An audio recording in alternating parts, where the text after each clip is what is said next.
Hello students, good evening everyone. तो last time हम कर रहे थे शार्पनेस ऑफ ए सर्किट पे। ठीक है, आज हम उसकी वीडियो बनाएंगे और इसकी थोड़ी सी कंप्लीट वीडियो बनाएंगे। आज इसको कंप्लीट करते हैं आज अपने अच्छे तरीके से। देखिए, लास्ट टाइम हम कर रहे थे रेजोनेंस और शार्पनेस। ठीक है, तो दो तरह के सर्किट होते हैं, वो देखिए आप क्या क्या होते हैं। लेस, कल वाली ही चीज में दोबारा स्टार्ट कर रहा हूं एक बार और उसको आगे लेके चलते हैं। लेस शार्प और मोर शार्प।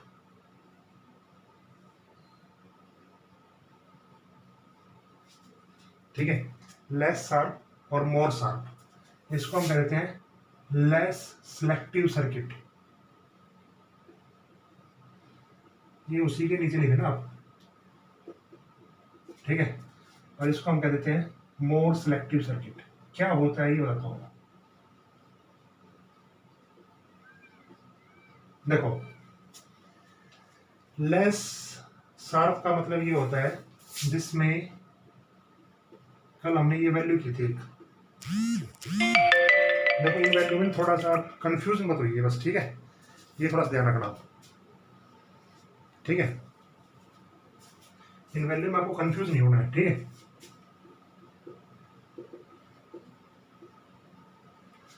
ठीक है, इसमें ज्यादातर यही वैल्यू रहेंगी। कल हम कर रहे थे जेड के लिए। ठीक है, तो हमने देखा था कि सर्किट में जेड मिनिमम होगा ना, तो ही करंट मैक्सिमम होगा। ठीक है, अब मान लेते हैं रेजिस्टेंस थोड़ा सा बढ़ गया तो करंट कम हो गया, और इसमें रेजिस्टेंस थोड़ा सा डिक्रीज हो गया तो करंट क्या हो गया, बढ़ गया। तो शार्प किस में बढ़ेगा, जिसमें करंट ज्यादा रहेगा। तो इसका जो सर्किट डायग्राम था ना, कल हमने देखा था आई और ओमेगा का, वो कुछ ऐसा था। ऐसा, ठीक है, yes, this is omega D और omega N.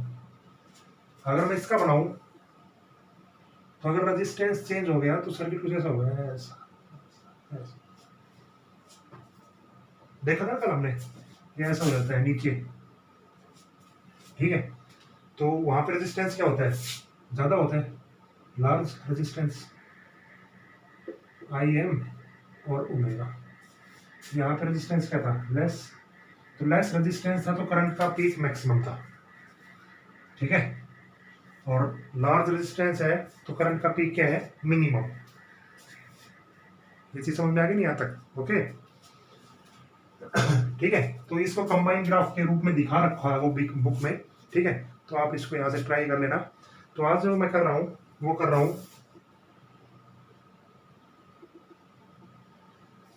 Expression for band width. ठीक है, एक्सप्रेशन फॉर बैंड विड्थ। ठीक है, आप याद कर सको तो बहुत अच्छी बात है, लेकिन मैं एक्सप्रेशन ही करवा देता हूँ, कोई बात नहीं, क्योंकि ये एक्सप्रेशन आज तक कभी आया नहीं है। ये पूछ लेते हैं बस हल्का सा, लेकिन इसका यूज ज्यादा है वो, तो इसलिए मैं करवा देता हूँ आपको। ठीक है, क्योंकि सिलेबस के अकॉर्डिंग है नहीं। देखो, ये अभी शार्पनेस का ही हम काम कर रहे हैं। ठीक है, बाकी जो आज का अपना टॉपिक होगा वो है quality factor and tuning.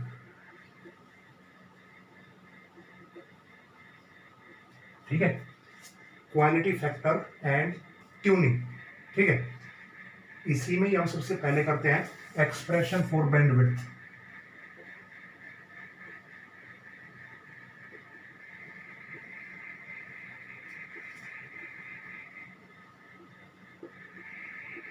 Expression for bandwidth देखिए किस तरह करेंगे। एक इक्वेशन होती थी अपने पास, I M is equal to V M upon में जेड। जेड की वैल्यू क्या थी, ये थी। ठीक है, अगर मैं यहां से आई एम को लिखना चाहूं तो आई एम को क्या लिखता हूं मैं, बताइए। आई एम को क्या लिखता हूं, ये लिखता हूं आई एम को, बताइए। आई एम को हम लिख सकते हैं आई मैक्सिमम मोड रूट 2। ठीक है, और इसको मैं लिखता हूं वी एम अपॉन में रूट 2। ठीक है, इसको छोड़ो, छोड़ो इसको, मैं आपको सीधा बताता हूँ किस तरह करना है आपको, मतलब एक्सप्रेशन बता रहा हूँ, ठीक है। आप ये लेके चलो, XL minus XC is equal to R, बताता हूँ क्या है ये, ठीक है। मतलब उस रिजल्ट से भी हम यही निकाल रहे होते, लेकिन मतलब स्टार्टिंग यहीं से करनी है, स्टार्टिंग यहीं से करनी है, ठीक है। वो भी वही स्टार्टिंग थी, वहाँ भी हम एक्सएल माइनस एक्सी कर रहे होते। देखिए क्या चीज़ है ये, हम चेक कर रहे हैं XL minus XC is equal to क्या होता था, 0, तो रेजोनेंस आता था। शार्पनेस चेक करने के लिए हमने इसको किसके बराबर रख दिया, रेजिस्टेंस के बराबर। शार्पनेस चेक करने के लिए हमने इसको किसके बराबर रख दिया, रेजिस्टेंस के बराबर। उससे हम क्या निकालना चाहेंगे, विड्थ, बैंड विड्थ, ठीक है। डेल ओमेगा निकालने का हमारा तरीका क्या है, डेल ओमेगा, ठीक है। क्या निकालना चाहेंगे हम, डेल ओमेगा। वैल्यू रखिए जस्ट, देखो ये क्या होता है, ओमेगा एल माइनस 1 अपॉन में omega C is equal to R. इसको मैं ऐसा लिखता हूँ,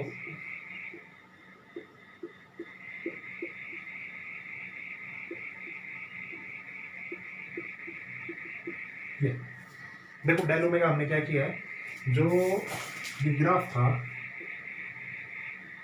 ये omega plus del omega plus del omega, ये पोर्शन हमने जोड़ लिया, टोटल बैंडविड्थ हम निकालना चाहते हैं, ठीक है। इसके बाद हम क्या करें, इस टर्म से आप ओमेगा एल कॉमन ले लो, 1 प्लस में क्या बचेगा, डेल ओमेगा अपॉन में क्या बचेगा, ओमेगा एल, बताइए क्या बचेगा अपॉन में, ओमेगा माइनस, यहाँ से भी ओमेगा सी कॉमन ले लो, 1 प्लस में डेल ओमेगा अपॉन में omega is equal to are,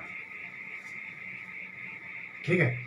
resonance की कंडीशन हम जानते हैं, क्या होता है, ओमेगा इज इक्वल टू क्या होता है, ओमेगा इज इक्वल टू क्या होता है, 1 अपॉन ओमेगा सी होता है ना, ये देखो इस तरह, एक्सएल इज इक्वल टू क्या होता है, एक्सी, रेजोनेंस में फ्लैट रेजोनेंस कंडीशन। क्या लिखता हूँ इसको मैं, ओमेगा लिख सकता हूँ इसको, ओमेगा लिखा है अभी, कोई चेंजमेंट नहीं किया भाई।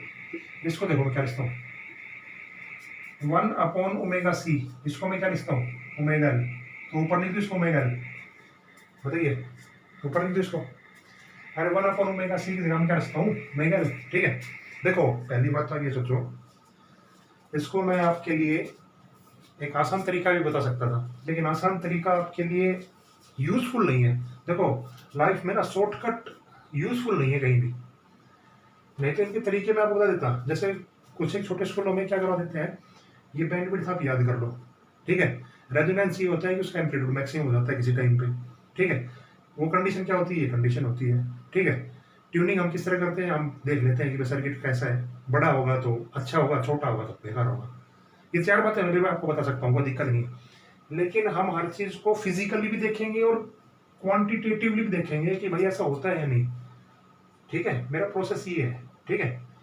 तो आप जहां भी आप कंफ्यूज होते लगेंगे ना, देखो ये थोड़ा सा कंफ्यूजिंग टॉपिक जरूर है, कंफ्यूजिंग बोले तो इसमें X L C, X L X C omega, X L omega, X L omega यही चल रहे हैं, तो थोड़ा सा आपको अंडरस्टैंड करने में हर एक टॉपिक एक जैसा लग रहा होगा आपको, लेकिन एक जैसा नहीं है। फोर्स आरएलसी अलग है, अभी हम चल रहे हैं रेजोनेंस पे, तो रेजोनेंस पे आपको यही लेना है, एक्सएल और एक्सी, ठीक है, एक्सएल और एक्सी। आज इसमें 2 क्वेश्चन बताएंगे आपको बहुत अच्छे, ठीक है। ओके देखिए इसमें हाँ आगे हम चल रहे थे, ओमेगा लिख सकता हूँ इसको, और इसको मैं ऊपर ले आया, -1 इज इक्वल टू आर, ऐसा हो गया ना, क्लियर है चीज। आप यहां से ओमेगा कॉमन ले लो पूरे टर्म से, अंदर देखो क्या बचेगा, 1 प्लस में डेल ओमेगा ओमेगा माइनस, यहाँ पे लिख लेना एक्सपैंड विद बाइनोमियल, पढ़ा है कभी +1 में आपने, क्या होता था बाइनोमियल, मैं खोल के बताता हूँ आपको। ये लिखा जाए 1 प्लस में x की पावर n, इसको हम लिखते हैं 1 प्लस में nx। यहाँ पे देखो क्या लिखूंगा मैं, 1 माइनस n आगे आ गया, और माइनस n की जगह कितना है यहाँ पे 1, तो del W is equal to R. ठीक है, 1 से 1 कैंसिल हो गया, ये 2 हो गया। ठीक है, और ओमेगा से ओमेगा कैंसिल हो गया, कितना बच गया 2 del omega L is equal to R. तो यहाँ से वैल्यू कितनी आ गई 2 del omega is equal to R upon this is the bandwidth. बस this is the bandwidth. ठीक है, कर लेना इसको। ठीक है, क्योंकि इंपॉर्टेंट तो नहीं है लेकिन वैल्यू इंपॉर्टेंट है, ये वैल्यू आपको पता होना चाहिए बस। ठीक है, क्योंकि इस वैल्यू से अभी हम निकालेंगे क्वालिटी फैक्टर। ठीक है, ये वैल्यू इंपॉर्टेंट है। ठीक है, तो अब हम चलते हैं क्वालिटी फैक्टर पे। 2 क्वेश्चन भी आपको बताएंगे बहुत अच्छे से, आपको समझ में आएंगे हाँ ऐसा होता है।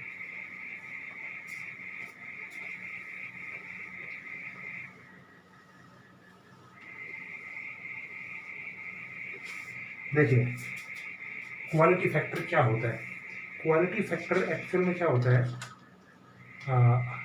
It measure the sharpness of the circuit, जो हम कर रहे हैं अभी तक। It measures the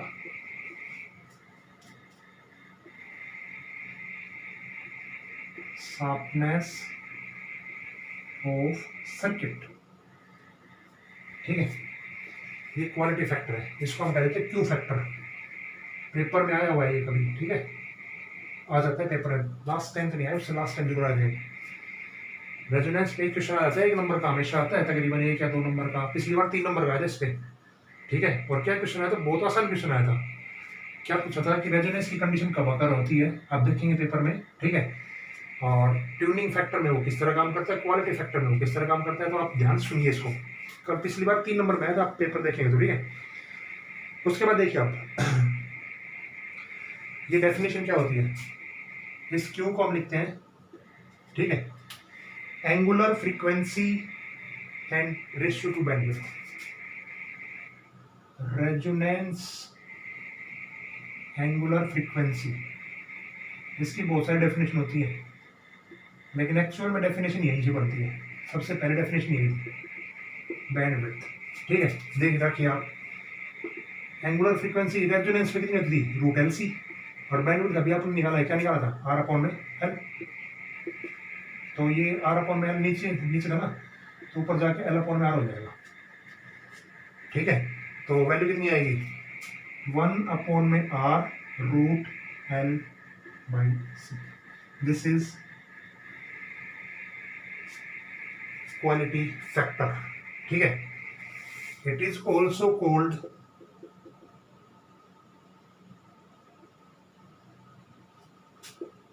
voltage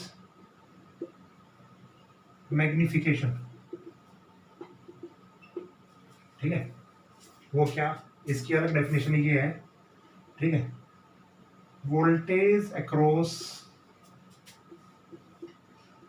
L और सी अपॉन में अप्लाइड वोल्टेज, वो बताते हैं आपको। देखो यहीं से यही रिजल्ट आएगा। देखो अगर मैं लूँ ओमेगा एल, ठीक है, वोल्टेज, तो वोल्टेज अक्रॉस एल और सी कितने थे, देखो अगर मैं लूँ आई एक्स एल, एक बार एल के अक्रॉस ले रहा हूँ फिर सी के अक्रॉस लेंगे, आई एक्स एल अपॉन में आई आर। आप इसको एम लेते थे ना, तो एम ले लो, ये तो कैंसिल हो गए, क्या बच गया एक्सएल अपॉन में क्या बच गया बताइए, एक्सएल अपॉन में क्या बच गया आर,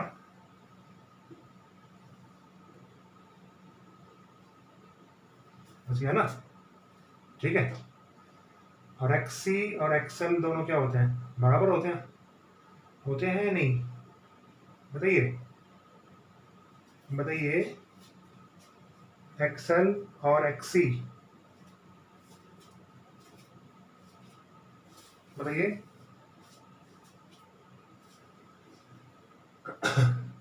अच्छा, एक्सएल की वैल्यू कितनी होती है, आप मुझे ये बताइए, ओमेगा एल अपॉन में आर होती है ना, और ओमेगा की वैल्यू कितनी होती है 1 अपॉन में root L C L upon में आर, कितनी हो गई 1 अपॉन में आर एल अपॉन में सी, एल अपॉन में सी। ठीक है, क्या ये वैल्यू और ये वैल्यू सेम नहीं है, सेम है ना।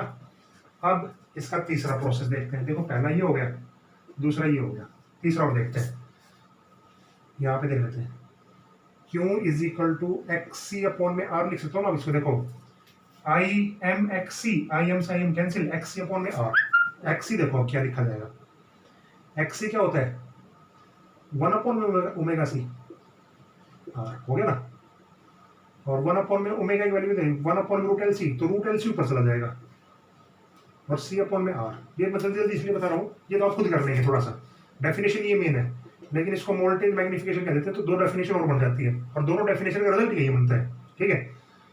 तो इसको देखो आप क्या लिखेंगे, 1 अपॉन में आर और सी अपॉन रूट सी अपॉन में सी, इसको रूट सी नीचे लिख सकते हैं ना, तो ये यहाँ से आ गया। तो 3 स्टेटमेंट होगी इसकी, क्या, resonance angular frequency upon bandwidth, ये एक्चुअल स्टेटमेंट है। वोल्टेज मैग्निफिकेशन अक्रॉस एल और सी, एक बार एल के अक्रॉस निकालोगे तो भी यही रिजल्ट आएगा, सी के अक्रॉस निकालोगे तो भी यही रिजल्ट आएगा, ठीक है। अब मैं आपको बताता हूँ, लास्ट से लास्ट ईयर नीट में ये क्वेश्चन आया था। नीट में क्या आया था कि how you improve Q factor, Q factor को आप किस तरह इंप्रूव कर सकते हैं, ठीक है। यहां से आप बताइए एक बार, लो रेजिस्टेंस, ठीक है, लो कैपेसिटेंस, ठीक है, हाई इंडक्टेंस, बताइए कर सकते हैं ना। मतलब रेजिस्टेंस लो होगा, कैपेसिटेंस लो होगा, एल हाई होगा, तो इसका मतलब क्यू फैक्टर क्या होगा, बढ़ेगा। आप उसमें यही ऑप्शन थे 4 में, किसी में रेजिस्टेंस हाई था, कैपेसिटेंस हाई था, ऐसे ऐसे करके 4 ऑप्शन दे रखे थे। बस आपको ये कैलकुलेट करने का तरीका आना चाहिए कि भाई ऐसे होता है, ठीक है। तो शायद आप ये समझ रहे होंगे कि क्वालिटी फैक्टर क्या होता है, ठीक है। ट्यूनिंग मैकेनिज्म, देखो ट्यूनिंग मैकेनिज्म क्या होती है। अब मैं आपको एनसीईआरटी की बुक खोलता हूँ, आप देखना एक बार। अगर आप एनसीईआरटी की बुक में हैं तो देखो, ये तो पूरा था अपना बैंडविड्थ का एक्सप्रेशन यहाँ तक, ठीक है। और उसके बाद हमने किया था क्वालिटी फैक्टर, इसमें एक लाइन में दे रखा है, लेकिन आपको हमने आपको 3-4 डेफिनेशन बता दिए। ये पैराग्राफ देखिए आप, ये पैराग्राफ है 251, मैं पढ़ के बताता हूँ आपको, बहुत अच्छा पैराग्राफ है, सुनिए आप इसको। ये कह रहे हैं value of Q, the smaller value of del Q, bandwidth and sharper is the resonance. मतलब क्या है कि अगर ऐसी वैल्यू आपको मिलेंगी तो इसका मतलब क्यों क्या मिलेगा आपको, अच्छा मिलेगा। अच्छा मिलेगा तो ये क्या मेजर करता है, शार्प। इसका मतलब सर्किट कैसा होगा, शार्प होगा, बहुत अच्छा होगा, ठीक है। वी सी फ्रॉम फिगर 7.15, 7.15 का है,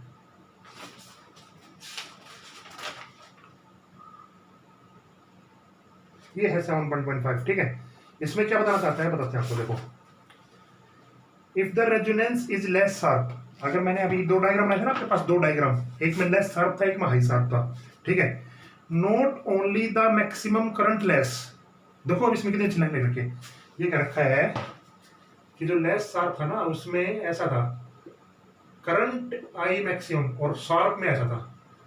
तो लेस शार्प में करंट मैक्सिमम नहीं होता, ठीक है, नहीं होता, बिल्कुल नहीं होता। लेकिन इसमें क्या रखा है, नोट ओनली, केवल करंट मैक्सिमम नहीं होता, यही कारण नहीं है, एक कारण और भी है। The circuit is close to the resonance for the larger range of del. अब देखो यहाँ पे आप देखेंगे, अगर मैं देखूं यहाँ की जो ओमेगा है वो ज्यादा कम है, और यहाँ की ओमेगा देखो विड्थ ये ज्यादा है ना। इसका मतलब क्या है, the tuning of the circuit will not good. इसका मतलब ये ट्यूनिंग जो है ना वो अच्छी ट्यूनिंग नहीं है, this is not good tuning. क्यों, अब इसमें आगे बढ़ते हैं। Less sharp is less the selectivity, ये तो अगला जो मैंने बताया था वही है, लेस सिलेक्टिविटी, ठीक है। और क्वालिटी फैक्टर को हम लार्ज कर सकते हैं, R load R L increase, ठीक है। अब एक चीज और रखता हूँ आपको लास्ट, इसमें क्या चीज इसमें कि ये सर्किट हम क्यों लेस मानते हैं, इसलिए मानते हैं क्योंकि इसमें ना इसमें बैंडविड्थ ज्यादा है, और बैंडविड्थ जिसमें ज्यादा होगी ना उसमें डिस्टरबेंस ज्यादा होगी, जिसमें बैंडविड्थ कम होगी उसमें डिस्टरबेंस कम होगी। क्यों कम होगी, आप देखते हैं काफी बार टीवी सिग्नल में या आपने रेडियो में सुना हो, एक ही चैनल पे दो दो साउंड आती है काफ़ी बार। ये एफ एम अगर आपने सुना हो ना कभी तो आपको लगेगा, ठीक है। ये आपने कभी टीवी में देखा हो, जैसे किसी में स्टार प्लस आ रहा है किसी चैनल में, ठीक है, और उसमें जो पिक्चर है ना उसकी क्वालिटी अच्छी नहीं आ रही, काफ़ी बार रुक जाती है, बीच बीच में से रुक नहीं जाती, काफ़ी बार देखी हो आपने, ऐसे करती है, चपक चपक चपक नहीं करती है, ऐसी देखिए आपने कभी, ठीक है। और मतलब उसमें पिक्चर ऐसे कट जाती है, बीच बीच में स्क्वायर से बन जाते हैं। तो वो क्या कारण होता है? वो यही कारण होता है कि वहाँ पे बैंडविड्थ क्या होती है, ज़्यादा होती है, जिससे क्या होता है, करंट तो मैक्सिमम होता नहीं है, बिल्कुल नहीं होता है, लेकिन वहाँ पे डिस्टर्बेंस क्रिएट हो जाती है। तो रेडियो में एक्चुअल में ज़्यादा होती है, मतलब कहीं हम सुन रहे हैं रेड एफएम, तो हमारे पास वहाँ रेड एफएम के साथ साथ दो साउंड आ रहे होंगे, ठीक है। ये मतलब रेड एफएम की बात नहीं है, कोई भी रेडियो स्टेशन होता है, ठीक है, वो किस केस में होगा, जहाँ पे रेजिस्टेंस क्या होगा, ज़्यादा होगा, ठीक है। तो क्लियर यहाँ तक ये चीज़। अब एक क्वेश्चन, दो क्वेश्चन और करते हैं इसमें। अब मैं आपसे एक क्वेश्चन पूछना चाहता हूँ, क्या रेजोनेंस आरएल सर्किट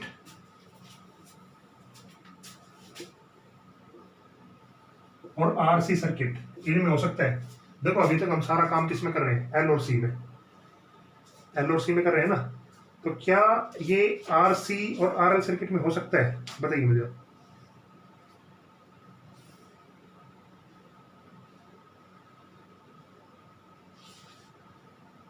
बताइए।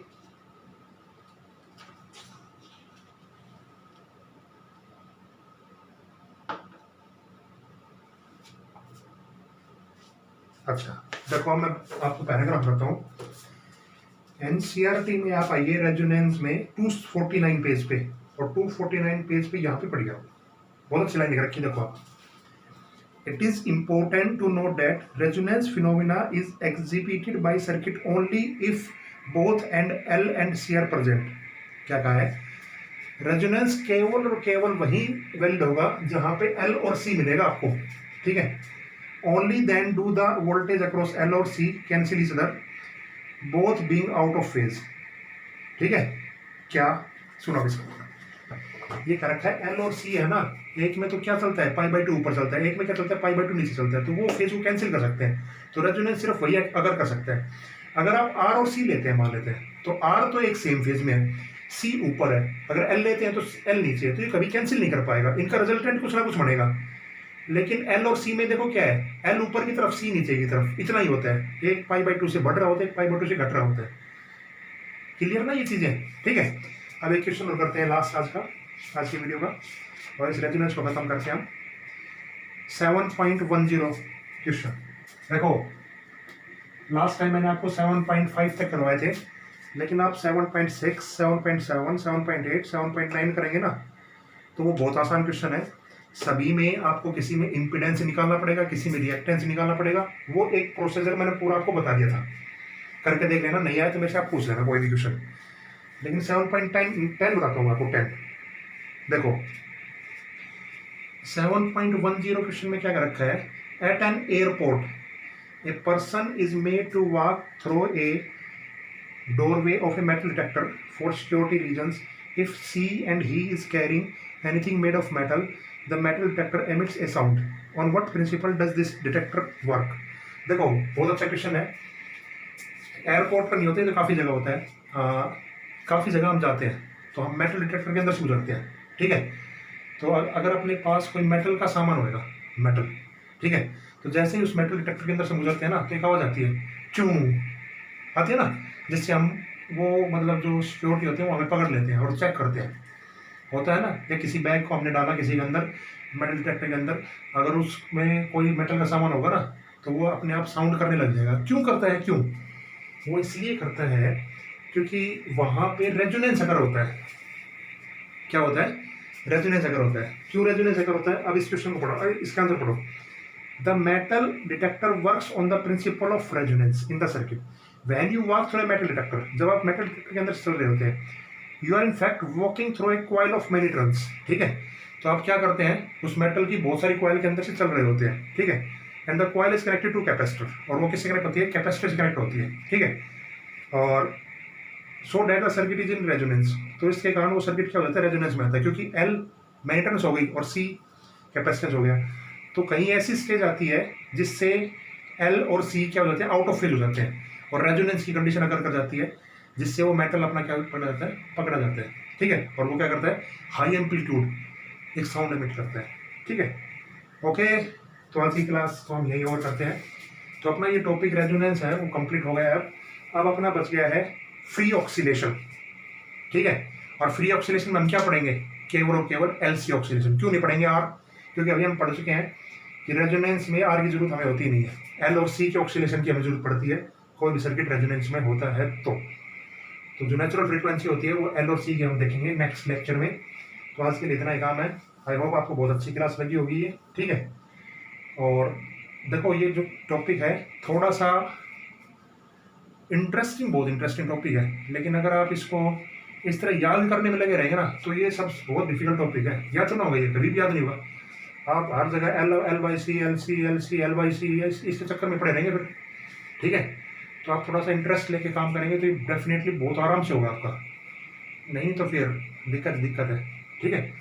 तो आप इसको रखने की कोशिश ना करें, समझने की कोशिश करें। Okay students, good bye.